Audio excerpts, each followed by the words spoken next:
కాబట్టి మనం సైడ్కి వెళ్ళి పక్కకి వెళ్ళి అవసరమైతే ఆయన పైకి తీస్తాక ట్రై చేస్తాం. ఇది బుద్ధి ఉన్నవాళ్ళు చేసే పని. అంతేగాని నువ్వు కూడా ఆ వ్యక్తిలాగానే ప్రవర్తించినట్లయితే ఖచ్చితంగా ఏమి లేదంటారు, బుద్ధి లేదంటారు.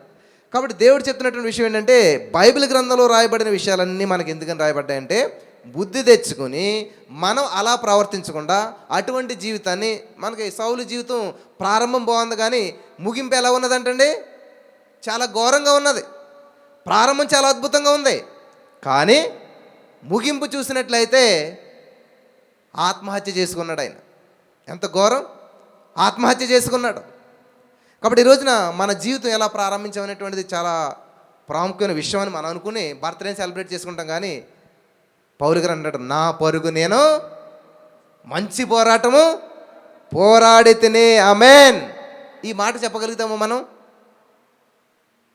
ఎక్కడ స్టోరీ చూడండి, ఎవరిదైనా ఎంత మంచి బ్రతుకండి కనుక ఎలాగా, ఎలా చనిపోయాడు, ఎలా ముగిసింది చూసారా? మంచి జీవితమే, మంచివాడే, కోటీశ్వరుడే, గొప్పవాడే అంతా ఉంది కానీ ఆఖరి జీవితం చూస్తే.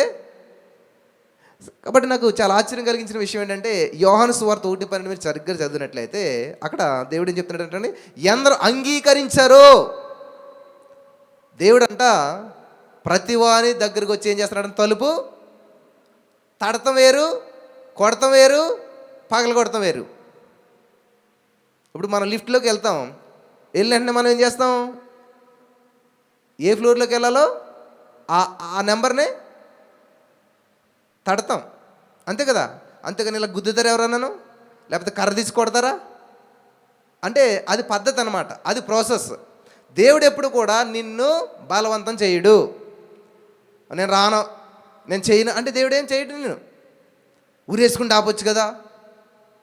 నన్ను ఎవరు ఇందాక ఫోన్ చేసి, అసలు మీరు చెప్పి అన్ని కథలు చెప్పుకోవటానికి బాగుంటాయి కానీ ఏదో మధ్యలో రాడు ఉంది, రాడు తిత్తే కింద బంగారం ఉంది, ఓకే, కాబట్టి మనకి సమస్యలు ఇస్తే మనం తొలగించుకోవాలి, ఎవరు తొలగించరు, బాగానే చెప్పారు స్టోరీ.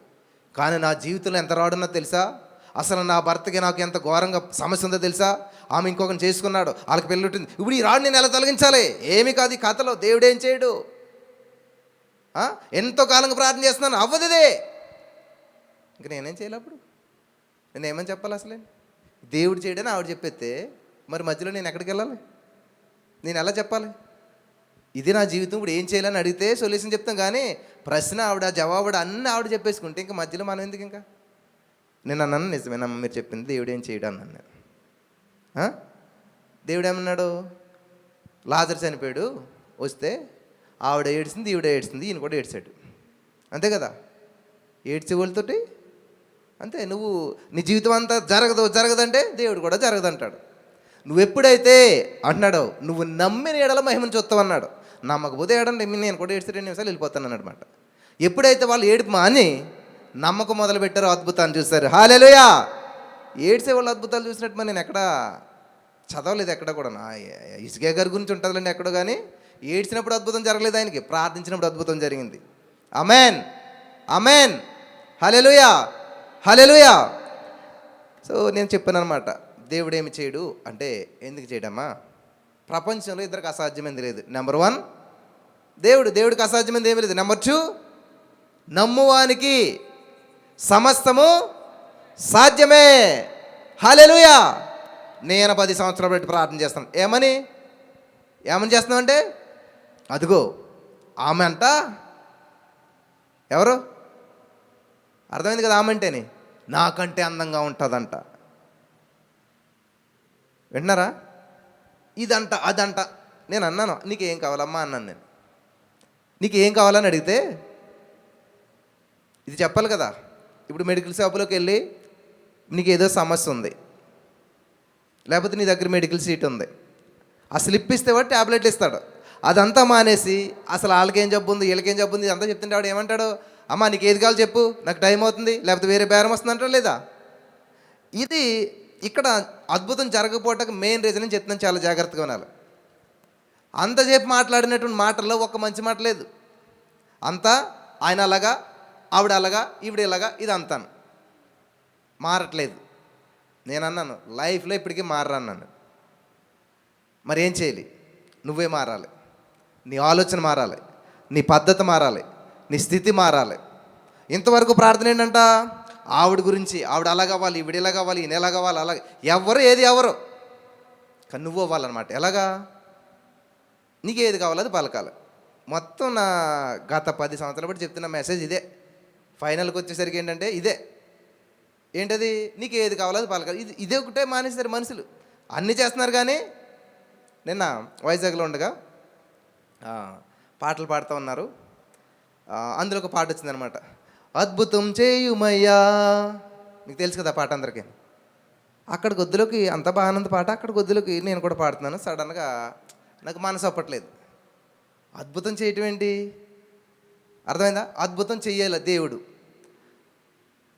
అప్పుడు నాకు అర్థమైంది ఏంటంటే, అంటే ఇంకా అద్భుతం చెయ్యాలనేటువంటి భ్రమలో జీవిస్తున్నారు చాలామంది. ఏం అద్భుతం అని అడిగాను నేను. అదే నాకు అనారోగ్యం ఉందండి, స్వస్థత కావాలి. ఏం కావాలంట? స్వస్థత కావాలా అంటే దేవుడు అద్భుతం చేయాలంట. ఏం అద్భుతం అంటే స్వస్థత ఇవ్వాలి. స్వస్థత ఎలాగొస్తుంది చెప్పాలి. స్వస్థత ఎలాగొస్తుంది? అయ్యో వాక్యం ప్రకారం చెప్పండి అమ్మా. స్వస్థత ఎలాగొస్తుంది? ఆయన పొందిన దెబ్బల ద్వారా స్వస్థత వస్తుంది. ప్రైజ్ గాడ్, దేవునికి స్తోత్రం. ఎలా వస్తుంది అంటే ఆయన పొందిన దెబ్బల ద్వారా స్వస్థత వస్తుంది కదా. అంటే ఇప్పుడు నీకు స్వస్థత రావాలంటే యేసుప్రభువు వారు పరలోక రాజ్యం వెళ్ళిపోయి తండ్రి పక్కన కుడి పార్శ్వంలో చేసి కూర్చున్నాడు. ఈవిడికి స్వస్థత ఇవ్వాలంటే ఇప్పుడు ఆయన ఏం చేయాలంట? ఆ తండ్రి దగ్గర ఉన్న కుర్చీలోంచి లేచి మళ్ళీ భూలోక రాజ్యానికి వచ్చి మళ్ళీ వాళ్ళ చేత దెబ్బలు కొట్టించుకుని సిలువ వేసుకుని అప్పుడు స్వస్థత ఇచ్చి వెళ్ళాలంట.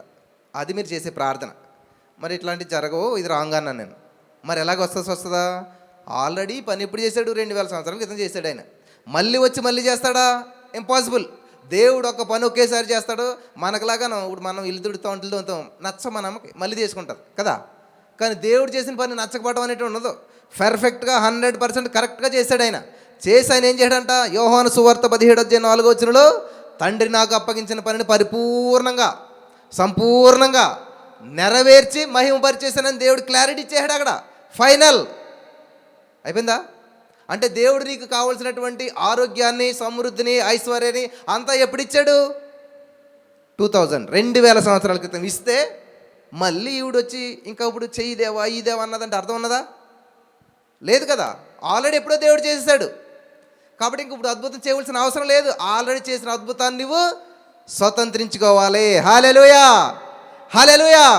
కాబట్టి ఏం చేయాలి? ఇప్పుడు స్వస్థత ఇచ్చినందుకు వందనాలు యేసయ్యా, నాలో ఉన్న ప్రతి రోగానికి వెల చెల్లించినందుకు వందనాలు యేసయ్యా అని చెప్పి నీలో రోగానికి బయటకు పోమన్నాను. కానీ పరలోకంలో ఉన్న దేవుడిని నీ దగ్గర కిందకి రమ్మని కాదు అడగటం. నువ్వు నీ యొక్క అసైన్మెంట్ కంప్లీట్ చేసుకుని నువ్వు ఆయన దగ్గరికి వెళ్తే ఆయన పక్కన కుడి పార్శ్వం ముందు కుర్చీ చేసి నేను కూర్చోబెడతాడు. కావాలంటే మీరు బైబిల్ అంతా చదువుకోండి, ఇదే క్లారిటీ ఉంటుంది. కానీ మన యొక్క ఆలోచన ఎలాగ ఉన్నదంటే, దేవుడు వస్తాడు, అద్భుతం చేస్తాడు, నా జీవితంలో ఏదో మారుస్తాడు, చేరుస్తాడు. ఏమీ లేదు. నేను ఖచ్చితంగా చెప్తాను, మీరు బైబిల్లో చూపిస్తాను కూడా. దేవుడు చేయవలసింది ఇవ్వాల్సిందంటూ ఏదీ లేదు. సమస్తము ఆయన నెరవేర్చేశాడు సంపూర్ణంగా. హల్లెలూయా. అప్పుడు నేను చెప్పాను, మరి ఇలాగ ఉందండి నా పరిస్థితి, 10 సంవత్సరాలు బట్టి నేను ప్రార్థన చేస్తాను, జరుగుతుందా? జరుగుతుందా అంటే జరగదన్నాను. జరిగిపోయిందని నువ్వు విశ్వసిస్తే దాన్ని అనుభవిస్తావు. Amen, amen. చాలా సాక్ష్యాలు పెట్టాను నేను, వినండి. నా భర్తను మార్చిన వాళ్ళు ఎవరు కూడా మార్చుకోలేకపోయారు, కానీ నా భర్త మారిపోయాడు, థ్యాంక్ యూ జీసస్ అని చెప్పి ఎవరైతే సంతోషంగా దేవుని స్తుతిస్తారో, అవతల వ్యక్తి గొడవ నీకు అనవసరం, ఈవెన్ మీ ఆయన గొడవ కూడా నీకు అనవసరం. సిట్టింగ్లు, కోర్టులు, కేసులు ఇవన్నీ కూడా పని అవ్వవు నీకు. నీ కాళ్ళు నడవలేని ప్రదేశానికి నీ మోకాళ్ళు నడిపిస్తాయి. రహస్యంగా కూర్చుని నీ దగ్గర ఇంట్లో కూర్చుని నువ్వు ప్రార్థించు, మొరపెట్టు, దేవుని నామాన్ని మహింపరచు, థ్యాంక్ యూ జీసస్ చెప్తా ఉండు. ఎంతవరకును? హోటల్కి వెళ్తారు, మీరు 2 ఇడ్లీలు వేసుకుంటారు, ఆగిపోతారా? ఇంకో పూరి అంటారు, ఇంకోటి అది అంటారు, ఇదంటే ఎప్పుడు దాకా తింటారు? అమ్మయ్యా చాలండి ఇంకా కదా. మరి దేవుని సన్నిధిలో అలాగే ఎందుకని అనుకోవట్లేదు మనం? ఖచ్చితంగా నేను స్తుతిస్తాను, నేను దేవుని మహింపరుస్తాను. ఎప్పటి వరకు అంటే నా అద్భుతం స్వతంత్రించుకునేంత వరకు. హల్లెలూయా. నేను నా లైఫ్లో ఎంతమందిని చూశానంటే, వాళ్ళ జీవితంలో అద్భుతం స్వతంత్రించుకునేంత వరకు స్తుతించమంటే స్తుతించి అద్భుతాలు స్వతంత్రించుకున్న మన కళ్ళ ముందు చాలామంది ఉన్నారు. ఇలా చెయ్యమ్మా, ఖచ్చితంగా నీ భర్త నిన్ను ప్రేమించాడు, నీతో మంచిగా ఉన్నాడు, నీ జీవితం బాగుపడింది, ఇది ఒకటే ఫైనల్, ఇదే నమ్ము, ఇదే పలుకు. హల్లెలూయా. కాబట్టి ఈరోజు నేను చాలామంది జీవితాలు ఎలా ఉంటున్నాయంటే గందరగోళంలో ఉంటున్నాయి, గాఢాంధకారంలో ఉంటున్నాయి. హల్లెలూయా. ఎలా ఉంటున్నాయి? గందరగోళంలో, గాఢాంధకారంలో, ప్రతికూల పరిస్థితులు గుండా వెళ్తున్నారు. ఏ విధమైనటువంటి శాంతి సమాధానాలు ఏలుబడి చేయట్లేదు వాళ్ళు. ఎందుకంటే ఎప్పుడు చీకటినే చూస్తున్నారు, చీకటే పలుకుతున్నారు. జీవమరణాలను ఆలుకోవచ్చు అంటే ఏం చేస్తున్నారంటే వాళ్ళు జీవాన్ని ఎవ్వరు ప్రకటించట్లేదు, మరణాన్నే. ఇంకా నాకు ఉద్యోగం రాదండి, నాకు వయసు అయిపోయిందండి, నాకు లాస్ట్ ఛాన్స్ అండి, నా పరిస్థితి ఇదండి, అదండి, ఇదండి. ఎప్పుడు చూడండి మీరు ఇక్కడికి వచ్చి ఎవరైనా నుంచున్నట్లయితే, లేకపోతే మీరు ఎవరికైనా ఫోన్ చేస్తే ఏం చెప్తారు చెప్పండి? ఎలా ఉన్నారంటే ఏమో జీతం సరిగ్గా రావట్లేదు, వచ్చిన జీతం సరిపోవట్లేదు, పిల్లల చదువులకి ఇంత అవుతుంది, కుటుంబంలో పరిస్థితి ఇలా ఉంది, అలాగుంది. ఇదంతా మంచిగా చెడా? కానీ మీరు దేవుని మహిమను కొనియాడండి, దేవుని గొప్పతనాన్ని చెప్పండి. ఎన్ని ప్రతికూల పరిస్థితులు ఎదురైనా నా యేసయ్య నన్ను కాపాడుతూ ఉన్నాడు. హల్లెలూయా. ఎటువంటి ప్రతికూల పరిస్థితులు వచ్చినా కానీ నా యేసయ్య నన్ను గెలిపిస్తున్నాడు. ఆమేన్. హల్లెలూయా. అప్పుడు దేవుడి నామం మహింపరచబడుతుంది, గొప్ప గొప్ప అద్భుతాలను చూడగలుగుతావు. నీ స్థితి ఎలాగుందో వివరించవలసిన అవసరం లేదు. నీ స్థితిని మార్చినటువంటి దేవుడు ఒక్కరు ఉన్నారు, ఆయన గొప్పతనాన్ని వివరించండి. ఇక్కడ మనం చూసినట్లయితే ప్రియులరా, నాకు చాలా అద్భుతమైనటువంటి విషయాలు ఈరోజు 3 ప్రాముఖ్యమైన విషయాలు నేను చెప్తాను. ఆ 3 మీ జీవితంలో అప్లై చేసినట్లయితే చాలా అద్భుతాలు పొందుకుంటారు. దేవునికి ఆశ్చర్యం కలిగించేది, దేవుని మనసును కదిలించేది ఒక విషయాలు ఉన్నాయి. ఏంటంటారు? దేవునికి ఆశ్చర్యం కలిగించే విషయం ఏంటంటారు? ఏమైనా ఉన్నదా? దేవునికి ఆశ్చర్యం కలిగించే విషయం ఏమైనా ఉన్నదా అంటే ఉన్నది ఒక విషయం. ఏంటంట? విశ్వాసం. వింటున్నారా? విశ్వాసం.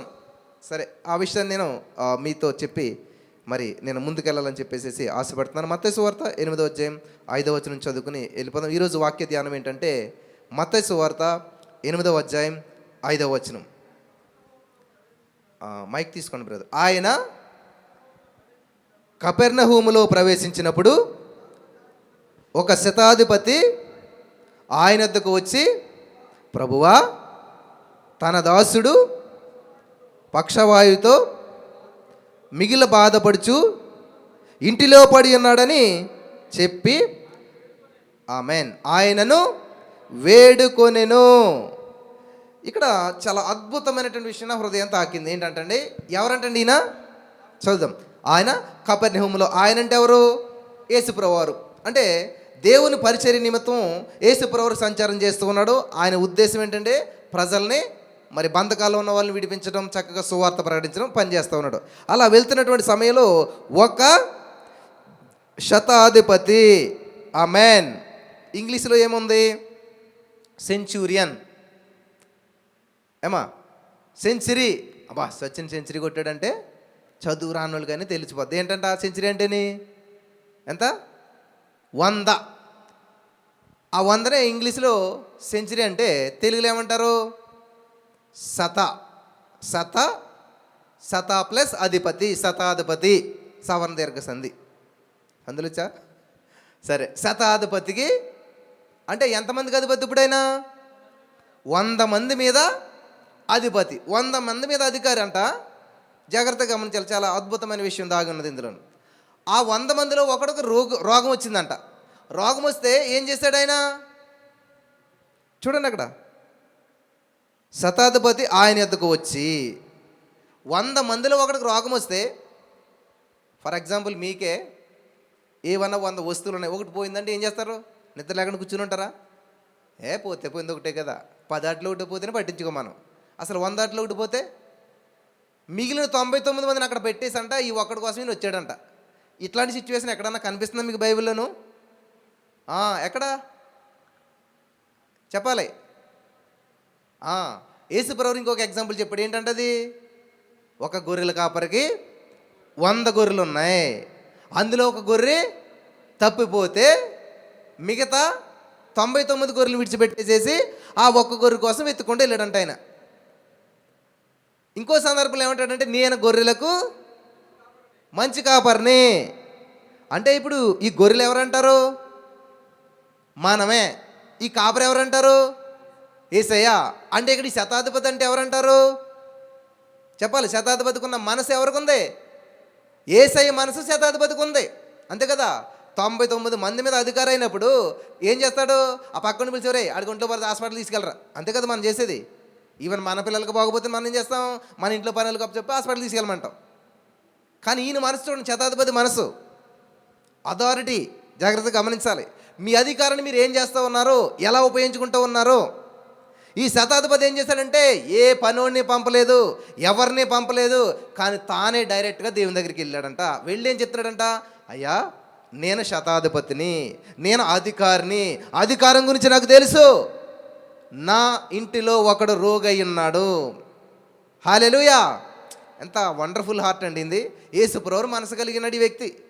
ఈ రోజున మీ ఇంట్లో ఎవరైనా, మీ అత్తగారు, మీ ఆడబడుసు, మీ తోడుకోళ్ళు ఎవరైనా సరే ఇలా సమస్యల్లో ఉన్నప్పుడు వాళ్ళ కొరకు మీరు దేవుని దగ్గరికి వచ్చారా? ఎప్పుడన్నాను గుండెల మీద చేసింది చెప్పండి. రాలేదు కదా.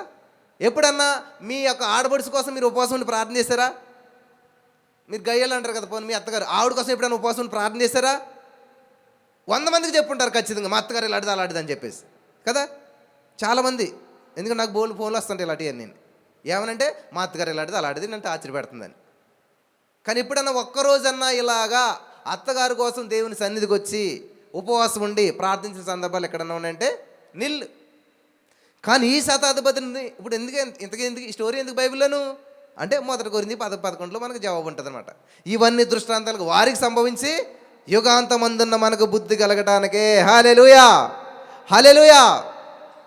నేను 3 పాయింట్లు చెప్తాను, చాలా జాగ్రత్తగా మీరు గమనించుకోవాలి. నెంబర్ 1 తెలుసుకోవాలి. నెంబర్ 2 అంగీకరించాలి.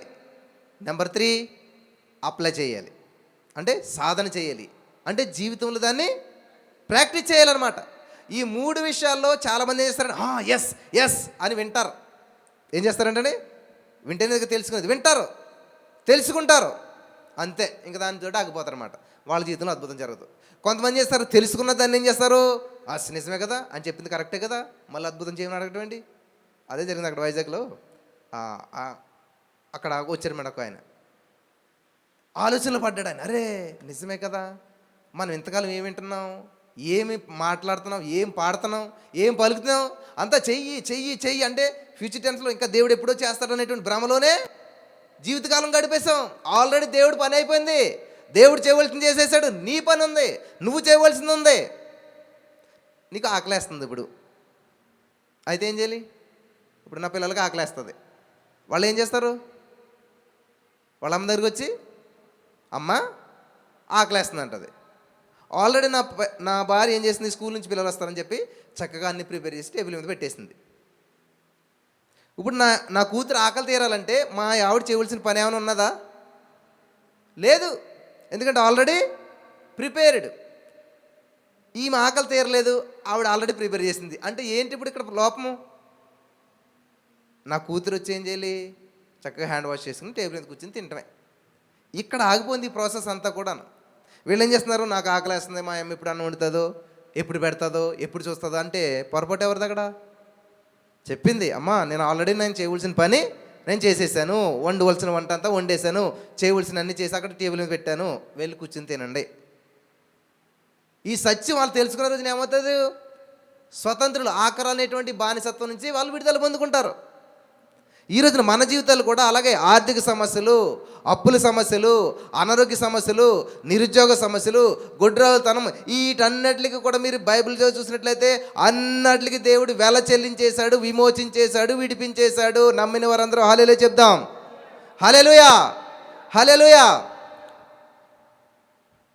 నిజంగా నేను చేతులు ఎత్తమని చెప్పను, కానీ మీరు హార్ట్ఫుల్గా మీరే జవాబు చెప్పుకోండి. ఇంతకాలం నుంచి నేను ఇక్కడ ఈ సర్వీస్ స్టార్ట్ చేసి, సండే సర్వీస్ స్టార్ట్ చేసి దగ్గరగా ఒక 3 to 4 months అయిపోతుంది. అంటే మంత్కి వచ్చి 4 సండేస్, అంటే 3, 4, 12 దగ్గర 15 సండేస్ వరకు నేను ఇక్కడ వాక్యం చెప్తా ఉన్నాను. ఏ వాక్యం చెప్పినా ఫైనల్గా అవుట్పుట్ ఏంటంటే దేవుడు చేయవలసింది ఏమీ లేదు, అంతా చేసేసాడు. కాబట్టి మన ప్రార్థన ముగింపు ఎలా ఉండాలంటే, దేవా నువ్వు నాకు చేయవలసిన అన్నీ చేసేసావు, నేను ప్రార్థించని ఇవన్నీ కూడాను, నేను అడిగాని ఇవన్నీ కూడాను, అడిగినవన్నీ పొంది ఉన్నాను, నువ్వు చేసేసినందుకు వందనాలు అని ఎప్పుడైతే మీరు ప్రార్థన అలా చేయగలుగుతున్నారా? ఎవరు అలా మార్చుకోగలిగారో నేను అడగను, కానీ ఎంతమంది మీరు ఇది అప్లై చేస్తూ ఉన్నారు? చాలామంది విన్నారు, ఎస్ గ్రహించారు, కరెక్టే, కానీ దాని జీవితంలో సాధన చేస్తూ ఉన్నారా? దాన్ని అప్లై చేస్తూ ఉన్నారా? దేవుడు చెప్పాడు, వినుట మట్టికి విందిరే కానీ గ్రహించరంట. కొంతమంది గ్రహిస్తారు కానీ అలవాట్ల పొరపాటుగా ఏమొస్తుంది, మళ్ళీ పాత విధానంలోనే పాత పద్ధతిలోనే వెళ్ళిపోతుంటారు అనమాట. ఎందుకనంటే ఏమనుకుంటారో సడన్గా ఇలా మారిస్తేని, పక్కోళ్ళు ఏమనుకుంటారో. రోజు మనం వేసినా అడుగుతున్నాం ఆమెన్ అనేస్తున్నాం, కానీ ఇక్కడ ఒక సత్యాన్ని దేవుడు మనకు తెలియసాడు, అలాగా ఆగిపోకూడదు ఆమెన్ అనేసేసి. మరి ఏమనాలి? యేసుక్రీస్తు నామంలో అడిగి పొందుకుని ఉన్నాం తండ్రి ఆమెన్ అనాలని మనం నేర్చుకున్నాం. కానీ దీన్ని ఎంతమంది అప్లై చేస్తున్నారు? అప్లై చేయలేనప్పుడు ఎంత ప్రసంగాలు విన్నా, ఎన్ని చర్చలకు వెళ్ళినా మన జీవితంలో ఏ విధంగా మార్పులు రావు. డాక్టర్ గారికి నీ రోగం ఏంటో చెప్పావని ట్యాబ్లెట్లు ఇచ్చాడు, ఆ ట్యాబ్లెట్లు చూసావు, ఆ ట్యాబ్లెట్లు కొన్నావు, ఆ ట్యాబ్లెట్లు ఇంటికి తెచ్చావు, అవన్నీ కూడా మూటగట్టు ఒక కబోర్డ్లో పడేసావు అనుకో, నీ రోగం కుదురుతుందా? కుదరదు.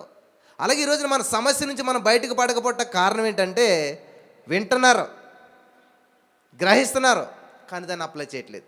ఈ శతాధిపతిని చూసినట్లయితే సేమ్ యేసుక్రీస్తు ప్రభువు మనసు నాకు కనిపించిపోయింది. ఇందులో ఒక్క వ్యక్తికి రోగం వచ్చిందని చెప్పి ఆయనే దేవుని దగ్గరికి వెళ్ళాడంట. హల్లెలూయా! దేవుని దగ్గరికి వెళ్ళాడంట.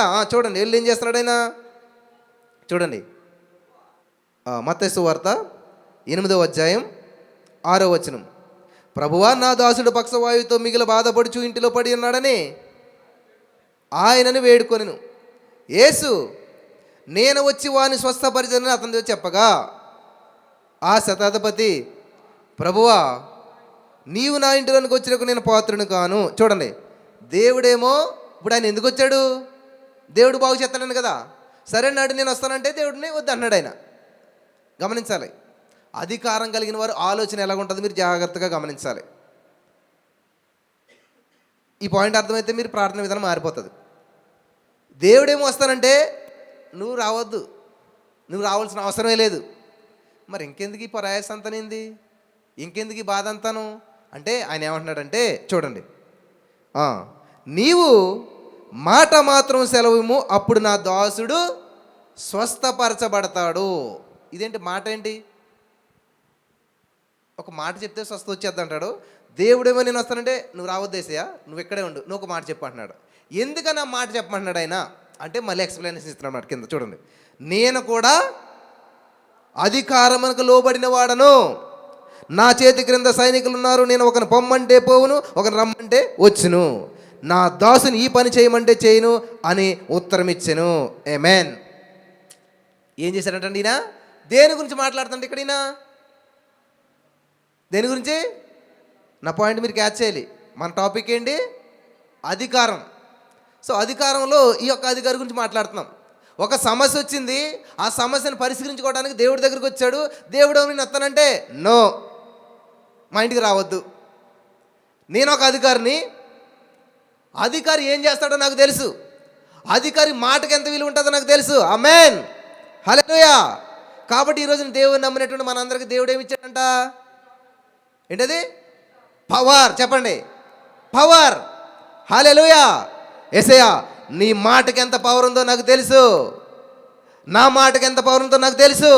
నా మాటగా ఈ మనుషులు లోపడుతున్నట్లయితే నీ మాటకు రోగాలు లోపడతాయి, నీ మాటకు దెయ్యాలు లోపడతాయి, నీ మాటకు సమస్యలు లోపడతాయి, నీ మాటకు ఏదైనా లోపడుతుంది. నోటి మాటతో సమస్తము కూడా శూన్యంలోంచి నువ్వు సృష్టించిన దేవుడు. హల్లెలూయా. అది ఆయనకున్న అధికారాన్ని ఆయన గుర్తించాడు. నాకే ఇంత అధికారం ఉందంటే ఈయన దేవుడు గొప్పవాడు, ఈయనకి ఎంత అధికారం ఉంటుందంటే ఈయన మాట వల్లే నా ఇంట్లో ఉన్నటువంటి ఆ రోగి స్వస్థత పొందుతాడని విశ్వసించాడు ఆయన. ఆమేన్, హల్లెలూయా. మరి ఈరోజు ఇంతకాలం నుంచి చర్చకు వస్తున్నారు కదా, ఎప్పుడన్నా మీరు నేను మాట్లాడితే జరుగుతుందని అనుకున్నారు? ఎప్పుడన్నాను అనుకుంటే మరి పాస్టర్ల దగ్గర లైన్లు ఎందుకు కడుతున్నారు? మీ మాటకి విలువ లేదని కదా. నేను మాట్లాడితే ఎక్కడ జరుగుతుంది? పాస్టర్ గారు మాట్లాడితే జరుగుతుంది కదా. ఇప్పుడు నీ తలకట్టుకెళ్ళి మీరు బాధపడతారేమో కానీ గొర్రెంట తలకాయ నరికోటి దగ్గరికి వెళ్ళి మంచిగా పెడుతుందంట, ఇలాగా నరికేసేమని. నిజంగా అదే జరుగుతుంది ఈ రోజున. తలకాయలు పెట్టుకెళ్ళి ఎక్కడో పెట్టేసేస్తున్నారు. ప్రార్థన చేయించుకోవడం తప్ప అని నేను అన్నాను, మంచిదే ఎంకరేజ్ చేయించుకోవడం. కానీ ఇంకా ప్రతి సమస్యకి పరిష్కారం ఎవరంట? దేవుడు కూడా లేడు మధ్యలోను, డైరెక్ట్ పాస్టర్ గారు. కాబట్టి అదే నేను ఇక్కడ చూడండి, ఇక్కడ నేను మిమ్మల్ని తప్పు పడతలేదు ఎవరిని కూడా, అలవాటు అయిపోతుంది మనకు అందరికీ. కానీ ఇక్కడ ఈయన ఏం చేశాడు మరి, పూరా ఒరే 99 మంది ఉన్నారు కదా, 10 మంది అంటే తీసుకుపోతాను, తీసుకురావాలి కదా, అంత కెపాసిటీ ఉంది లేదా? లేకపోతే 100 మందికి శతాధిపతి కాబట్టి ఒరే స్పెషల్ డాక్టర్ ఎవరో చూడరా, రమ్మని చెప్పండి రా, ఎంత డబ్బు అయినా కావాల్సిద్దాం. ఎన్ని వేసి ఉన్నాయి, అన్ని వేసి పక్కన పెట్టి అధికారాన్ని ఉపయోగిస్తూ ఉన్నాడు. ఆమేన్, హల్లెలూయా. నీకున్న పేరు ప్రఖ్యాతుల కంటే దేనికంటే ఏదైనా సరే అధికారం చాలా పవర్ఫుల్ అన్నమాట. కాబట్టి అధికారి మాట ఇంకా పవర్ఫుల్.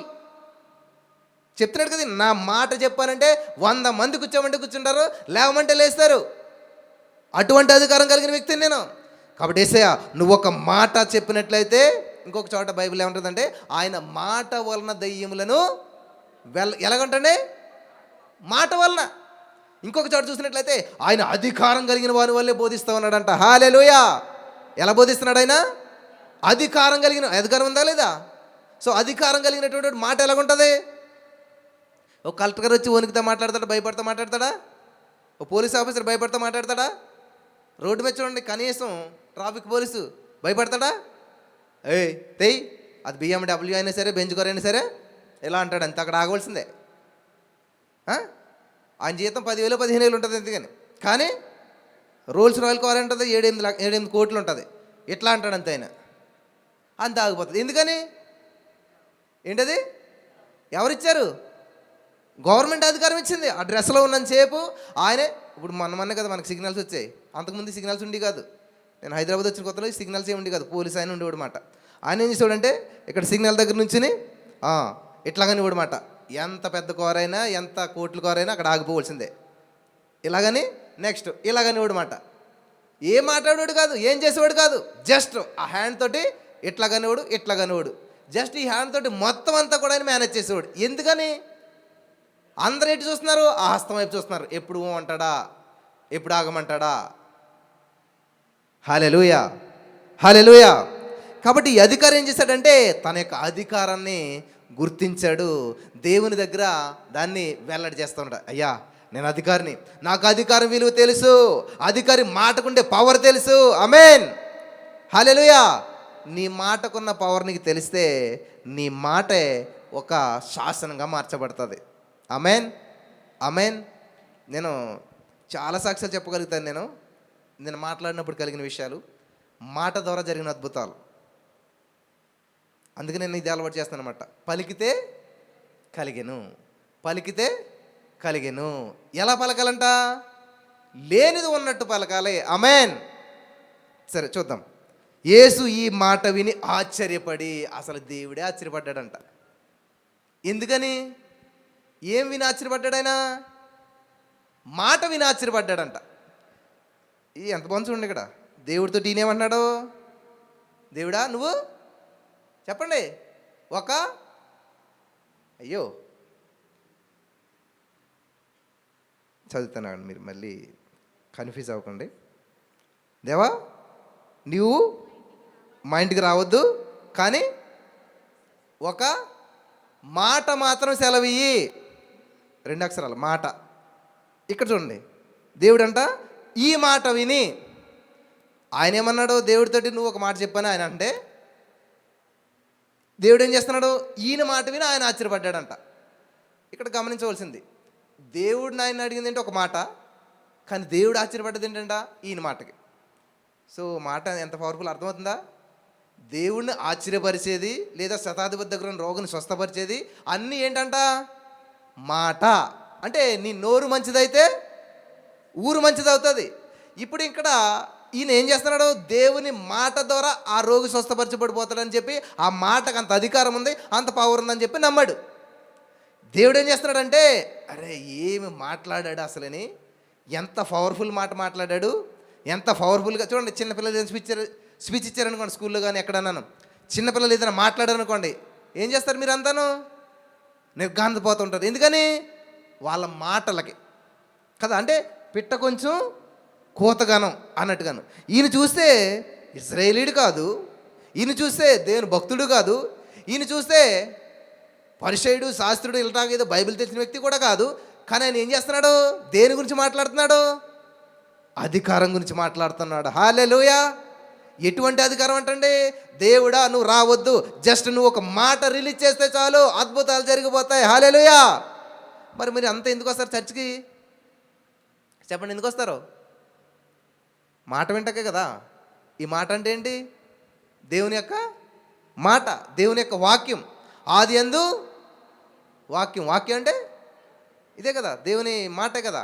మాట, రాయబడిన మాట, పలకబడిన మాట, లోగోస్ రేమాస్ అని అంటుంటారు. సో వాటిలో కానీ ఇక్కడ ఇప్పుడు రాయబడినటువంటి మాటనే ఇక్కడ దేవుడు తన దాసుడి ద్వారా పలికింత ఉంటుంటారు అనమాట. ఇది వింటారు. వినటం వల్ల ఏమొస్తుంది? విశ్వాసం వస్తుంది అనమాట. విశ్వాసం వల్ల ఏమవుతుంది? కార్యాలు జరుగుతూ ఉంటుంటాయి. గమనించారా? సరే, ఇక్కడ ఈ మాట విని యేసుప్రభువారు ఆశ్చర్యపడి వెంట వచ్చుచున్న వారిని చూసి, ఇజ్రాయేలీలోనైనా సరే నేను ఇంత విశ్వాసం ఉన్నట్టు చూడలేదు. హల్లెలూయా. ఇంక నేను దీని ముందుకు వెళ్ళను ఎంతగానో. ఇంతే నా టాపిక్. దేవుణ్ణి ఆశ్చర్యపరిచినటువంటి విషయం ఏంటంటే ఏంటంట? విశ్వాసం. ఎస్, ఆయన మాటలో నుంచి ఏమొచ్చింది ఆయనకి? ఆయన మాట విధానాన్ని బట్టి దేవుడు అంచనా వేశాడేంటి? ఆయన మాటలో ఏముందంటే ఇప్పుడు విశ్వాసపు మాట. నీ నోటి మాట వల్లనే నీవు చిక్కబడి ఉన్నావు, పట్టబడి ఉన్నావు. ఎందుకనంట? మాట. ఏది మాట్లాడతావో చాలా జాగ్రత్తగా చూసి మాట్లాడాలి. లేకపోతే మాటల వల్ల మనం ఏం పడుతూ ఉంటా? చిక్కబడిపోతూ ఉంటాం. కాబట్టి మీరు మంచే పలకాలి. I am rich, I am blessed. ఈ మాటలు నేను ఎప్పుడు పలికాను తెలుసా? పూరు గుడిసెలో ఉన్నప్పుడు పలికాను నేను. తింటాక లేనప్పుడు పలికాను నేను. కట్టుకోటక బట్టలు లేనప్పుడు పలికాను నేను. ఈ రోజున నేను చెప్తున్నాను, మీరు నమ్మితే నమ్మండి, లేకపోతే లేదు. నేను కొనవసరం లేకుండా నా ఇంట్లోకి వచ్చి బట్టలు పడుతున్నాయి. ఆమేన్, హల్లెలూయా. నేనేది ఆశిస్తే చాలు దేవుడు అద్భుతంగా చేస్తూ ఉన్నాడు. కానీ నువ్వేం చేయాలంట? పలకాలే. కానీ మనకు మనసు రాదు కదా. ఐఎమ్ రిచ్ అనమంటే ఏం రిచ్, ఏమున్నది ఇంట్లో? అసలు ఇంటి నిండా సమస్యలు, ఒంటి నిండా రోగాలు. కానీ ఏం చేయాలంట మనం? నా నోటి నిండా నవ్వు ఇచ్చినందుకు వందనాలు యేసయ్యా, నా ఒంటి నిండా ఆరోగ్యం ఇచ్చినందుకు వందనాలు యేసయ్యా, నా జోబు నిండా డబ్బు ఇచ్చినందుకు వందనాలు యేసయ్యా. కానీ వీటిని కూడా ఆమెన్ చెప్పరా? నేనే చెప్పుకుంటాను ఆమెన్, నాకే వస్తుంది. Amen, amen. ఎవరన్నా నిన్ను దీవించారనుకుని ఆమెన్ చెప్పండి, క్లెయిమ్ చేసుకోండి. ఏం చేయాలంట? మీకు ఇన్కమ్ ట్యాక్స్ కట్టే వాళ్ళకి ఎవరికైనా ఉంటే తెలుస్తుంది. ఇన్కమ్ ట్యాక్స్ రెగ్యులర్గా కడుతున్నారు అనుకోండి, వాళ్ళు ఏం చేస్తారు తెలుసా? రిటర్న్ చేస్తారు. మరి దాన్ని ఏం చేయాలి? మనం క్లెయిమ్ చేసుకోవాలి. లేకపోతే నాకు అలా జరిగింది. నేను జాబ్ చేసినప్పుడు శాలరీలో కొంత కట్ అవుతుంది. అదేం చేయాలంట? దాన్ని క్లెయిమ్ చేసుకోవాలంట. మనకి ఈ విషయం తెలియక తర్వాత ఎవరో చెప్తే నేను వెళ్ళేసరికి అది టైం కాస్త అయిపోయింది, క్లెయిమ్ చేసుకోలేకపోయాను నేను. జాగ్రత్తగా గమనించాలి. ఈరోజు మీరు చాలామంది ఆరోగ్యాన్ని క్లెయిమ్ చేసుకోలేకపోతున్నారు, ఐశ్వర్యాన్ని క్లెయిమ్ చేసుకోలేకపోతున్నారు, కార్లను క్లెయిమ్ చేసుకోలేకపోతున్నారు, ఇళ్లను క్లెయిమ్ చేసుకోలేకపోతున్నారు. కారణం ఏంటంటే దేవుడి లోపం కాదు. వాక్యం వినరు, విన్నదాన్ని అప్లై చేయరు, విన్నదాన్ని పట్టించుకోరు. ఈరోజు దేవుడు చాలా అద్భుతమైన అమూల్యమైన సత్యాలు మీ ముందుకు తీసుకొస్తూ ఉన్నాడు. ఆమెన్, ఆమెన్, హల్లెలూయా, హల్లెలూయా. కాబట్టి ఆయన ఏమన్నాడు? నేను కూడా అధికారంలో ఉన్నవాడును. మీరు దేవునికి లోబడినట్లయితే దెయ్యాలు మీకు లోబడతాయి. మీరు దేవునికి లోబడినట్లయితే డబ్బు మీకు లోబడుతుంది. మీరు దేవునికి లోబడినట్లయితే సమస్యలు మీకు లోబడతాయి. ఆమెన్, ఆమెన్, హల్లెలూయా. కాబట్టి నా జీవితంలో ఇవన్నీ అప్లై చేసేసాను. నేను అప్లై చేశాక ఎన్ని అద్భుతాలు జరుగుతూ ఉన్నాయో. ఇవన్నీ కూడా నేను పలికి పొందుకున్నాయి ప్రియులారా. కష్టపడో, పని చేసో, లేకపోతే ఏదో చేసి కాదు. ఇది కావాలి, థ్యాంక్ యూ చేసి ఇది ఇచ్చినందుకు వందనాలు. అది రావాలి, అది వచ్చినందుకు వందనాలు. ఈ పాపకి సీట్ కావాలి, ఈ సీట్ ఇచ్చినందుకు వందనాలు. ఆమెన్, హల్లెలూయా. రెంట్ హౌస్ కూడా ప్రభు స్కూల్కి దగ్గరలోనే ఉండాలి, వాళ్ళకి వాకబుల్ డిస్టెన్స్లోనే ఉండాలి, నడిచేలాగా ఉండాలి, ఇలాగ అని చెప్పేసేసి ఇవన్నీ చేసేసావు, ఇచ్చేసావు అంటున్నాం. కానీ 3 నెలలు బట్టి తిరుగుతుంది, దొరకట్లేదు. చూసారా? పలకం ప్రయత్నాలు కూడా చేస్తూ ఉన్నాం. రోమ 8:20 ఉంటుంది తెలుసా? సమస్తము సమకూడి మేలుకరంగా తగిన సమయమందు 1 పేతురు 5:6 ప్రకారం తగిన సమయంలో ఆయన మిమ్మల్ని హెచ్చించే రీతిగా ఆయన బలిష్టమైన చేతి కింద దేన మనసుకు లయిండెడి. హల్లెలూయా, హల్లెలూయా, హల్లెలూయా. కాబట్టి ఇక్కడ యేసుప్రభు విశ్వాసాన్ని చూసి ఆశ్చర్యపడ్డాడంట. నీకు అధికారం ఉంది, కానీ విశ్వాసం లేకపోతే, నీకు అధికారం ఉందన్న విశ్వాసం, నమ్మకం, ఉండకపోతే ఉన్న దాన్ని ఉపయోగించకపోతే శూన్యం, ఫలితం ఉండదు. కాబట్టి ఈ రోజున మీరు మాట్లాడే విధానంలోనే జీవమరణాలు మాటలోనే అనమాట. నువ్వు నాలుగు వస్తావు, నాలుగంటే ఈ నాలుగులోని కాదు అర్థం. నాలుగేం చేస్తుంది? ఎరా నోట్లో నాలుగు లేదా అంటే అర్థం ఏంటి? మాట్లాడలోనే ఏమంటారు? మాట్లాడలేదు అనరు, ఏమంటారు? నోట్లో అంటే అర్థం ఏంటి? మాట్లాడతలేదు ఏంటి అని అర్థం అంటారు. మాట్లాడతలేదు ఏంటి అని అంటారు, నాలుగు లేదు అంటారు. అంటే ఇక్కడ జీవమరణం నాలుగు వశం అంటే మాటల వశం. ఆమేన్, హల్లెలూయా. జీవమరణాలు మాటల వశం అంటే నువ్వేది మాట్లాడతావో అది పొందుకుంటావు, నువ్వు ఏది చూస్తావో దాన్ని స్వతంత్రించుకుంటావు. నువ్వు చూడని దాన్ని, నువ్వు మాట్లాడిన దాన్ని నీ జీవితంలో ఎప్పటికీ అనుభవించవు. నువ్వు మాట్లాడేదాన్ని ఖచ్చితంగా అనుభవిస్తావు. నిన్న వైజాగ్లో చెప్పాను ఈ విషయం, మనకి చాలాసార్లు చెప్పాను. మా నాన్నగారికి అంటే మా అమ్మ కన్సీవ్ అయింది, మా వదిన కన్సీవ్ అయింది ఒకేసారి. మా వదిన మా అమ్మ ఒకేసారి డెలివరీ అయ్యారు. అంటే మా అన్న కొడుకు వయసు నా వయసు ఒకటే. అర్థమైందా? మా నాన్నగారికి కొన్ని సంవత్సరాల క్రితం షుగర్ వచ్చింది. సో కాళ్ళన్నీ మంటలు రావడం ఇది జరిగింది. తర్వాత సేమ్ మా పెద్దన్ని కూడా షుగర్ వచ్చింది, కాళ్ళు మంటలు ఇదంతాను. సో వీళ్ళిద్దరు కలిసి మాట్లాడుకున్నారు. అప్పుడప్పుడు నేను అంటుండే అనమాట, ఏంటంటే మా నాన్నతోటి మా అన్నగారు ఏమన్నాడు అంటే, నీకంటే ముందు నేనే చనిపోతాను. ఎప్పుడు చూసినా ఇదే మాట. విచిత్రమైన విషయం ఏంటంటే ఆయన ఏదైతే అన్నాడో అదే మాట నెరవేరిపోయింది. మా నాన్నగారి కంటే మా అన్నయ్య ముందు చనిపోయాడు. ఎలాగా? ఏమీ లేదు, నుంచుని ఉన్నాడు ఆయన. ఎవరు వచ్చి బైక్ తోటి పిల్లలు గుద్దేశారు, గుద్దిన నిలబడిపోయాడు. విత్ ఇన్ మినిట్స్లో చనిపోయాడు ఆయన. ఎలా జరిగిందంటారు ఇదంతాను? మనకు భౌతికంగా చూస్తే ఈ కళ్ళుతో చూసామనుకోండి, అరే అంత స్పీడ్గా వచ్చి గుద్దేశారు, ఇలా జరిగిపోయింది. కానీ కొన్ని యాక్సిడెంట్ చూడండి, ఈ కారులో ఉంటారు, 33 పిల్టీలు కొడుతుంది, అది నీటిలోకి వెళ్ళిపోతుంది, మునిగిపోతుంది, అయినా సరే ఆ డోర్ తీసుకుని బయటకు వచ్చి బతికొచ్చేస్తుంటారు. ఏమవుతుంది వాళ్ళకి కనీసం. మొన్న చూశారు కదా ఫ్లైట్ యాక్సిడెంట్, ఏదది అమెరికన్ ఎయిర్లైన్స్ ఏదో పడిపోయింది కదా. ఆయన ఏం చేశాడు? ఆయన కూర్చున్న కుర్చీ అంటే లేచి వెళ్ళిపోయిందంటే ఎక్కడికొని. ఫ్లైట్ అంతా కాలిపోతే మాత్రం ఆయన కూర్చున్న కుర్చీ లాగానే. అసలు ఎంత విచిత్రంగా ఉన్నది. ఆయనకి చిన్న దెబ్బలు అయితే తగిలే కానీ హ్యాపీగా ఉన్నాడు ఆయన. అందరూ కాలిపోయి అసలు బూడిదైపోతాయి. విచిత్రం చూసారా? కానీ కొంతమంది అసలు ఎంత పెద్ద జరిగినా కానీ బ్రతుకుంటారు. కొంతమంది చిన్న విషయాలకు చనిపోతుంటారు. ఎందుకని అనుకుంటున్నారు? వాళ్ళు ఎప్పుడు ఆలోచన ఎలా ఉంటుంది తెలుసా? వాళ్ళ మనసు ఎలా ఉంటుంది తెలుసా? ఏమో ఎంతకాలం బతుకుతాము, ఎలా పోతాము ఎవరికి తెలుసు కదా, తెలీదు. అందుకని నీకు తెలియదు. కానీ ఇక్కడ దేవుని వాక్యం తెలిసిన వాళ్ళు ఎలా మాట్లాడు తెలుసా? నేను సజీవుడినై నా దేవుని మహిమను వివరించేదను. ఆమేన్. నువ్వు రోజు పలకాలి అలాగా. నేనైతే ప్రతిరోజు పొద్దుటి లేచి ఏమని పలుకుతుంది తెలుసా? 120 సంవత్సరాలు ఆరోగ్యంగా, బలముగా, సంతోషంగా నేను బ్రతికి దేవుని నామాన్ని మహిమపరుస్తాను అని అంటే నా వెనకాల 1000 మంది చెప్తారు రోజున. దగ్గర 2500 మంది ప్రతిరోజు ఈ మాట నాతో పాటు చెప్తారు. నేను పలుకుతాను, కొన్ని వేల మంది చేత పలికిస్తాను. ఆమేన్. ఎన్ని సాక్ష్యాలు ఉన్నాయని తెలుసా? విజయవాడ నారాయణ కాలేజ్ ప్రిన్సిపల్ ఆయన వాళ్ళ బాబుని తీసుకుని వెళ్తున్నాడు ఎక్కడో స్కూల్లో, బిడ్డని కాలేజీలో డ్రాప్ చేయటానికి. మంచి రూట్లోనే వెళ్తున్నారు. కానీ ఏమైందంటే ఎలా వచ్చి గుద్దారో తెలియదు కానీ గుద్దేశారు. అదేదో గుర్తులేదు నాకు, లారీనో సంథింగ్ ఏదో. ఈ బండి మొత్తం పాడైపోయింది. విచిత్రమైన విషయం ఏంటంటే తండ్రి కొడుకులు కనీసం ఇంత స్క్రాచ్ కూడా పడలేదు. హల్లెలూయా. వాళ్ళు మొట్టమొదటి చెప్పిన మాట ఏంటంటే తెలుసా? Thank you Jesus. హల్లెలూయా.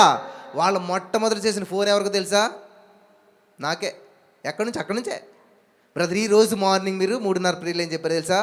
ఏ రోజు నాకు ఏ యాక్సిడెంట్లు సంభవించవు, ఏ మాత్రం నేను నష్టపోను, ₹1 కూడా నష్టపోను, ₹1 కూడా హాస్పిటల్ ఖర్చు పెట్టను. ఆమేన్. మేము నమ్మాం, మేము పలికాం, మేము పొందుకున్నాం. ఆమేన్. కాబట్టి ఈ రోజున నా ప్రియమైనటువంటి సహోదరి స్నేహితులారా, దయచేసి దేవుడు తన యొక్క అధికారాన్ని మనకి ఇచ్చాడు. ఏం అధికారం అంటే బిడ్డలయ్యే అధికారాన్ని. ఫర్ ఎగ్జాంపుల్, మీ నాన్నగారు కోటీశ్వర్లు, మీరు ఊర్లో లేరు, ఎక్కడికి వెళ్ళారు, మీ నాన్నగారు చనిపోయారు, ₹1,00,00,000 ఆస్తి ఉన్నది. ఏమా? ఇప్పుడు ఆస్తి సంపాదించుకోవడం నువ్వేం కష్టపడాలి? పోలీస్ కేసు పెట్టాలా? కోర్టుల చుట్టూ తిరగాల? ఏమీ చేయవసరం లేదు. ఆటోమేటిక్గా తండ్రి ఆస్తి అంతా కూడా నీకు ట్రాన్స్ఫర్ అయిపోతుంది. ఇంకా ఏమి అవసరం లేదు దానికి. ఎందుకంటే నువ్వు ఆయన బిడ్డవు కాబట్టి ఆస్తికి వారసుడు, అధికారి నువ్వు అయిపోతావు. అలాగే దేవుడు మనకి ఏమి ఇచ్చాడంట? ఆయన బిడ్డలయ్యే అధికారం ఇచ్చాను. నువ్వు అధికారిలా జీవించు, నా బిడ్డగా జీవించు. హల్లెలూయా. నేను పరిశుద్ధుని కాబట్టి నువ్వు కూడా పరిశుద్ధుడిగా జీవించు. నేను ఏలుబడి చేశాను కాబట్టి నువ్వు కూడా ఏలుబడి చేయి. నేను ఈ లోకంలో శ్రమ సంభవించింది, అయినా ధైర్యం తెచ్చుకోండి, ఎందుకంటే నేను ఈ లోకాన్ని జయించాను. హల్లెలూయా, హల్లెలూయా, హల్లెలూయా. నువ్వు జయించిన వ్యక్తిగా జీవించాలి. నువ్వు ప్రతి సమస్యను జయించాలి, ప్రతి బంధకాలను జయించాలి. ఏ సమస్య నీకు ఎంత మాత్రం హాని చేయకూడదు. దేవుడు చెప్తున్నాడు, గాఢాంధకారపు లోయలో సంచరించిన కానీ ఏ తెగులు నా గుడారాన్ని అసలు పలకం కదా మన ఈ మాటలన్నీ. సడన్గా తుమ్మం అనుకోండి, అమ్మో ఏమైపోయిందో ఏంటో. ఏ బ్యాక్ పెయిన్ వచ్చింది అనుకోండి, ఏ L4 దెబ్బతిందో L5 దెబ్బతిందో, ఎక్కడికి వెళ్ళిపోతారు సడన్గాను? ఎన్నిపూసలోకి వెళ్ళిపోతారు అనమాట. లేకపోతే సడన్గాను ఏదన్నా, మొన్న ఎవరైనా ఫోన్ చేశారు, అన్న జుట్టు అంతా రాలిపోతుంది అంటే వాళ్ళకి డౌట్ ఏంటి? జుట్టు ఎందుకు రాలిపోతుంది? చూసారా, ఎక్కడికి వెళ్ళిపోయింది? మూలం క్యాన్సర్. కాబట్టి ఆలోచన అంతా ఏముంటుంది, నాకు జుట్టు రాలుతుంది అంటే దీనివల్ల ఇది, దీనివల్ల ఇది, దీనివల్ల ఇది అని ఏం చేస్తున్నావు? చక్కటి పూలబాట వేస్తున్నావు. దేనికి? అంతే కదా. నువ్వు ఏది మాట్లాడితే, నువ్వు దేనికి భయపడితే. యోబు గారు ఏమన్నాడు తెలుసా? నేను దేనికి భయపడ్డాను? పొద్దుడలేసి అదే పని అంటే రోజున 10 మంది పిల్లల కోసం బలి ఇవ్వటం అంటే ఎన్ని గంటలు పట్టింది నాకు తెలియదు కానీ, పొద్దుట ప్రతిరోజు నా పిల్లలకి ఏమవకూడదు, ఎక్కడ దేవుడిని నించేస్తున్నారో, ఎక్కడ దేవుడిని దూషించేస్తున్నారో, వీళ్ళం జాగ్రత్తగా ఉండాలి, హ్యాపీగా ఉండాలి, లాంగ్ లైఫ్ ఉండాలి అనేటువంటి ఉద్దేశంతో రోజు బలి ఇచ్చేస్తున్నాడంట. దేవుడు ఏం చెప్తున్నాడు తెలుసా? బలి అర్పించడం కంటే మాట వినుట శ్రేష్టము. హల్లెలూయా. ఎంత పవర్ఫుల్ స్టేట్మెంట్ అండి. బలి అర్పించడం కంటే ఏంటంట? దీన్ని బట్టి మాటకి ఎంత పవర్ ఉంది. ఎన్ని బలులు ఇచ్చినా కానీ మాట కంటే విలువ అనేటువంటి కాదనమాట. నువ్వు మాట వింటే బలులు ఇవ్వవసరం లేదు. కానీ ఈ మనుషులు ఏం చేస్తున్నాడు తెలుసా? మాట వినకుండా ఏం చేస్తున్నాడంట? లేచిన దగ్గర నుంచి బలులే బలులు, బలులే బలులు. ఈరోజు చాలామంది ఇదే చేస్తూ ఉన్నారన్నమాట. మేము మాత్రం మాటతో అవ్వకూడదు. మాకు మరేం చేయాలి? మేము రక్తం చిందింతాం, ఉపవాసాలు ఉంటాం, లేకపోతే అది చేస్తాం, ఇది చేస్తాం, ఏదో చేసి దేవుడిని మెప్పించేసి చేయాలనుకుంటున్నారు. కానీ దేవుడు ఆల్రెడీ చేసిన దాన్ని అనిపించడానికి మనిషికి సమయం సరిపోవట్లేదు, జ్ఞానం సరిపోవట్లేదు. ప్రియులారా, మీరు గమనించారు, నా లైఫ్లో నేను పొందుకున్నవన్నీ కూడా, నాకు మంచి భార్య కారణం 40 రోజులు ఉపవాసం ఉండలేదు. నేను ఎప్పుడు కూడా 7వ తరగతిలో రాసి పెట్టుకున్నాను. సింపుల్, థ్యాంక్ యూ చేసి ఇది ఇచ్చినందుకు అన్నాళ్ళు. జరిగిందా లేదా? నా పిల్లలు ఖచ్చితంగా 3 కేజీలు పుట్టాలి అని ఉపవాసాలు చేయలేదు నేను, లేకపోతే గంటలు ప్రార్థన చేయలేదు. ఏం చేసింది తెలుసా? థ్యాంక్ యూ జీసస్, నా బిడ్డలు 3 కేజీలు పుట్టిలా చేసినందుకు వందనాలు, హాస్పిటల్ అవసరం లేకుండా చేసినందుకు వందనాలు. దీన్ని ఏమంటారు? దీన్ని ఏమంటారు? పలకటం. పలికితే కలిగింది, పలికితే కలిగింది, పలికితే కలిగింది. నేను నమ్మాను, నేను పొందుకున్నాను. ఇదే కాన్సెప్ట్ ఊరంతా చెప్తున్నాను, ఎక్కడికి వెళ్ళినా చెప్తున్నాను. కానీ అతి కొద్ది మంది మాత్రమే స్వీకరిస్తున్నారు, గ్రహిస్తున్నారు, పాటిస్తున్నారు, అమలు చేస్తున్నారు, అద్భుతాలు చూస్తున్నారు. ఆమేన్, ఆమేన్. దేవుడు అంటాడు, అసలు ఈ అద్భుతాలను అక్కడ చేసిండే ఎంతమంది బాగుపడదురు? ఓ బెస్సైదా అంటాడు కదా ఆయన. ఈ అద్భుతాలన్నీ నేను అక్కడ చేసుంటే ఎంతమంది బాగుపడదురు, ఎంతమంది స్వస్థ పొందుకుందరు, ఎంతమంది జీవితాలు బాగుపడాయో. కానీ ఇక్కడ చేశాను, ఎవరు కూడా దీన్ని పట్టించుకోవట్లేదు అంటూ ఉన్నాడు. ప్రియులు, నేను చెప్తున్నాను, ఖచ్చితంగా ఒకనొక రోజు వస్తుంది, రాబోయే రోజుల్లో ఖచ్చితంగా ఈ యొక్క సత్యాన్ని అందరూ గ్రహిస్తారనమాట. అరే, ఇంతకాలం మనం ఏం చేసాం? అసలు ఎందుకని అద్భుతాలు మనం చూడలేకపోతున్నాం? ఎందుకని మనం దేవుని నమ్మలేకపోవడం? దేవుని నమ్మడం అంటే దేవుని వాక్యాన్ని నమ్మడమే. ఇప్పుడు చూడండి, యేసయ్య మిమ్మల్ని వచ్చే సంవత్సరానికి ఉన్నతంగా పెడుతున్నాడు అని నేను కళ్ళు మూసుకుని ప్రవచనం చెప్పాను అనుకోండి, వెంటనే థ్యాంక్ యూ జీసస్ అని చెప్పి స్వీకరించేస్తారు. అదే ద్వితీయోపదేశకాండం 28:1 చూడండి అని అంటే, నీవు నీ దేవుడని యెహోవా మాట విని ఎడల భూమి మీద ఉన్న సమస్త జనుల కన్నా హెచ్చిస్తాను. ఎవరైనా తీసుకుంటారు దాన్ని? ఎవరైనా పట్టుకుంటారా? అంటే ఇక్కడ మాట కంటే, దేవుని వాక్యం కంటే ప్రోపసికి, ప్రవచనానికి మనం విలువిస్తాం. ప్రవచనం ఎవరు చెప్పారు? ప్రవచనము ఒక మనిషి ద్వారా వచ్చిన మాట, దేవుడు పలికించాడు. అలాగే పరిశుద్ధాత్మ ప్రేరేపణతో రాయబడిన వాక్యానికంటే ఎవరన్నా దేవుని ఆత్మచేత ప్రేరేపించబడి ప్రవచనములైనా నిరర్థకమవును, కానీ దేవుని నోటి నుంచి వచ్చిన మాట నిరర్థకం అవుదంట. అంటే మాట అంటే ఇదే దేవుని వాక్యం. కాబట్టి ఈరోజు నా ప్రియమైనటువంటి సహోదరి స్నేహితులారా, బైబిల్లో రాయబడినటువంటి వాక్యాన్ని పట్టుకుని ఆ వాగ్దానాన్ని ఎత్తుబట్టి నీకు ఎవరితో పని లేకుండా నువ్వు మోకరించి పట్టుబట్టి ప్రార్థన చేయి.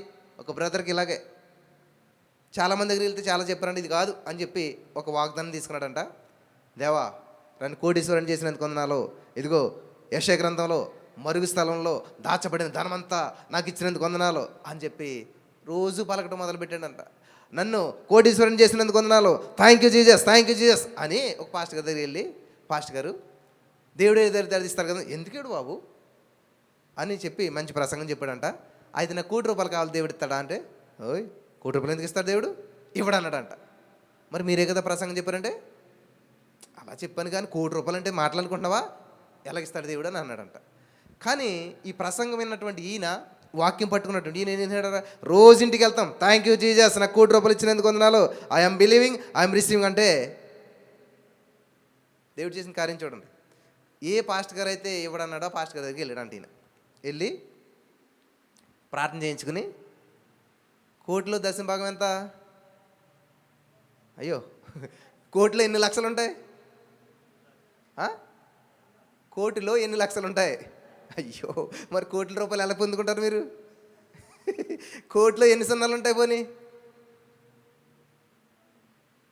లక్షలో ఎన్ని సున్నాలు ఉంటాయి, కష్టం. ఇంక మరి ఇప్పుడు దేవుడు మీకు ఫ్లైట్ ఇచ్చాడు అనుకోండి, పార్కింగ్ ప్లేస్ లేదంటే మరి దేవుడు ఏం చేస్తాడు కదా, ఫ్లైట్ ఇవ్వాలని దేవుడికి ఉంది, మీకు పార్కింగ్ ఏ ప్లేస్ లేదు, ఇంక దాన్ని ఏం మెయింటైన్ చేస్తారు కదా. సో కోటిలో 100 లక్షలు ఉంటాయి, 100లో దశమ భాగం ఎంత, 10 లక్షలు. 10 లక్షలు అట్టుకుని వెళ్ళాడంట ఆయన. ప్రార్థన చేసేకి ఎంత ఎట్టేటి చేతులను, మరి చూసిన పాస్టర్ గారికి ఎలాగుంటుంది. నేను మార్క్ ఏంజల్ వీడియోస్ అని ఉంటాయి, మీరు చూడండి యూట్యూబ్లోను. ఆయన ఏం చేస్తారంటే, పాస్టర్ గారు అంటే వీడియో చేస్తారులేండి, వాళ్ళు ప్రార్థన చేస్తుంటారు అనమాట. ప్రార్థన చేస్తుంటే పాస్టర్ గారు ఈ లోపల ఒక అతను మంచి కొంచెం నార్మల్ బట్టలు వేసుకుని వస్తాడు, అతనికి కానుకిస్తాడు అనమాట. కానుకిస్తే ప్రార్థన చేస్తుంటాడు ఈయన. ప్రార్థన చేస్తుంటే ఈ లోపల ఒక పెద్ద బిజినెస్ మ్యాన్ వస్తాడు, BMW వేసుకుని వచ్చి అక్కడ వచ్చి. సో ఈయనకి ప్రార్థన చేస్తుంటే ఆయన చూస్తారన్నమాట. అక్కడ ఉండి ఆయన ఏం చేస్తాడు, బ్లాక్బెర్రీ ఫోన్ తీసి అక్కడ పెడతాడు, ఐఫోన్ తీసి అక్కడ పెడతాడు, ఈ ఫోన్లన్నీ పక్కన పెడతాడు, ఈ చేతిలో ఇంత డబ్బు కట్టినట్టు అనమాట. ఆ డబ్బు కట్టిన ఎట్లా కొడుతుంటాడు. ఈ ప్రార్థన చేసి పాస్టర్ గారు ఏం చేస్తారండి, ఇలా చూస్తారనమాట. చూసి ఈ ప్రార్థన చేసే వ్యక్తిని పో అని చెప్పి గెంటుతాడు అనమాట. గెంటేసి మీకు చూపిస్తాను ఎప్పుడన్నా మనకి ఎల్ఈడి వచ్చినప్పుడు ఇది వీడియో. గెంటేసి ఏం చేస్తారంటే ఆయన రమ్మంటాడు అనమాట. అంతే ఈయన పాపం అంటే ఈయన ₹1,00,000 అంత ఇస్తాడు కానీ ఆయన ఇంకా పెద్ద కట్టాల్సిన వస్తాడు. ఈయన వెళ్ళిపోతే అక్కడ నుంచి చూస్తారనమాట. అప్పుడు ఈయన చాలా డబ్బు పట్టుకుని వచ్చిన వ్యక్తి దగ్గరికి పిలుస్తాడనమాట. పిలిస్తే, father this is my tithe అంటాడనమాట. ఇది నా దశమ భాగం అంటే తీసుకుంటాడు. తీసుకుని కింద పడిపోతాడు పాస్టర్ గారు. పాస్టర్ గారికి పడిపోయి ఎలాగైతే మళ్ళీ లేచి అప్పుడు ఏం చేస్తారు తెలుసా, పాస్టర్ గారు ప్రార్థన చేయాలి కదా. పాస్టర్ గారు వెంటనే మోకరించి ఈ యొక్క 10 కోట్లు దశమ భాగం తెచ్చినటువంటి వ్యక్తి నెత్తి మీద చేయించుకుని, యూ బ్లెస్ మీ, నువ్వు నన్ను బ్లెస్ అయ్యి, నువ్వు నన్ను బ్లెస్ అయ్యి అంటాడు. అంటే చాలా ఫన్నీగా కామెడీగా ఉంటుంది వీడియో. కావాలంటే మీరు మార్క్ ఏంజల్ టైత్ అని చెప్పి కొట్టండి, యూట్యూబ్లో వస్తుంది. చాలా నాకైతే చాలా ఆశ్చర్యం వేసింది అనమాట. ఇంకా ఈయన బ్లెస్ అయ్యాడు అక్కడ. ఎప్పుడైతే ఆ యొక్క మనీని చూసాడో ఈయన మైండ్ సెట్ మారిపోతుంది. కానీ నిజంగా నువ్వు అధికారంతో ఉన్నావంటే ఖచ్చితంగా ఈయన ఏం చేశాడు, పలికాడు అంట. నిజంగా ₹1,00,000 వచ్చాయంట. అప్పుడు ఈ పాస్టర్ గారు అంటాడు, ఇదే జరిగింది మాట అక్కడ కూడా.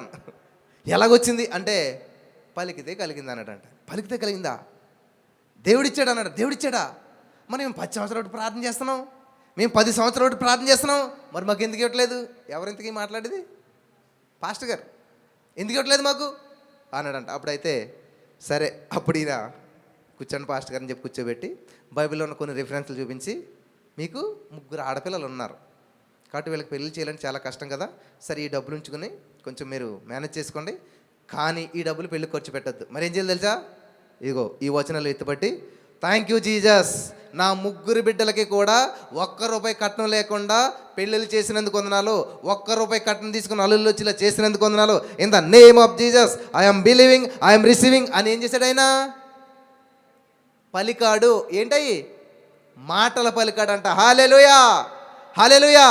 విచిత్రమైన విషయం ఏంటంటే 3 కూతుర్లకి ₹1 కట్నం లేకుండా పెళ్ళిళ్ళు అయిపోయినాయి అంట. హల్లెలూయా, హల్లెలూయా. కథ చెప్పట్లేదు నేను, వాస్తవ సంఘటన అయిపోయిందంట. చక్కగా ఆల్మోస్ట్ ఒక ₹1/2 కోటి ఇల్లు కట్టుకున్నాడంట, మంచి చర్చ్ కట్టుకుంటూ పరిచయం చేస్తున్నాడంట, దేవుడి నా మహిమార్థంగా ఇప్పుడు వర్ధిల్తా వచ్చినాడంట. ఎప్పుడు ఇదంతాను ఆయన మాటకున్న పవర్ను గుర్తించినప్పుడు, పలకటం మొదలుపెట్టినప్పుడు. ఆమెన్. మళ్ళీ చెప్పనా, ఆయన మాటకున్న పవర్ను గుర్తించినప్పుడు, పలకటం మొదలుపెట్టినప్పుడు మేనిఫెస్టేషన్ మొదలైందంట. హల్లెలూయా. కాబట్టి ఈ రోజున మరి ఈ అధికారం గురించి నేను ఇంకా చాలా కొన్ని విషయాలు నేను మీ ముందుకు తీసుకురావాలని చెప్పేసి ఆశపడుతున్నాను. కాబట్టి ఆత్మీయంగా బలపడాలి అయ్యగారు, ప్రార్థన చేయండి అంటారు. ప్రార్థన చేస్తే బలపడరు. బలంగా తయారాలంటే ఏం చేయాలి? తినాలి, ఎక్సర్సైజ్ చేయాలి. ప్రార్థన చేస్తే బలపడతారా? అలాగే ఆత్మీయంగా నువ్వు బలపడాలంటే ఏం చేయాలంట? తెలుసుకోవాలి. తెలుసుకున్న దాన్ని గ్రహించాలి. గ్రహించిన దాన్ని అప్లై చేయాలి. ఆమేన్, ఆమేన్. కాబట్టి తెలుసుకోవడం ద్వారా ఎదుగుతారు, వినటం ద్వారా విశ్వాసం వస్తుంది. నాకు విశ్వాసం కావాలని ప్రార్థన చేయండి. ప్రార్థన చేస్తే విశ్వాసం రాదు, చెయ్యితే విశ్వాసం రాదు. మరి ఏం చేస్తే వస్తుంది? వినుట వలన విశ్వాసం వస్తుంది. ఆమేన్, హల్లెలూయా. కాబట్టి ఈ రోజున ఆ శతాధిపతిలో యేసుప్రభు నాకు కనిపించాడు. 100 మందిలో ఒకడికి పోకపోతే పన్నుగట్టుకుని ప్రభు దగ్గరకు వచ్చాడు. ఆ యొక్క వ్యక్తి స్వస్థత పొందుకోవడానికి కారకుడయ్యాడు. ఈ రోజున మనల్లో యేసుప్రభు కూడా తప్పుపోయినటువంటి మన జీవితాన్ని బాగు చేయడానికి, పరలోక రాజ్యం విడిచిపెట్టకూడని భాగ్యం తెలిసి కూడా మన మధ్యలోనికి వచ్చాడు ఆయన. ఆమేన్.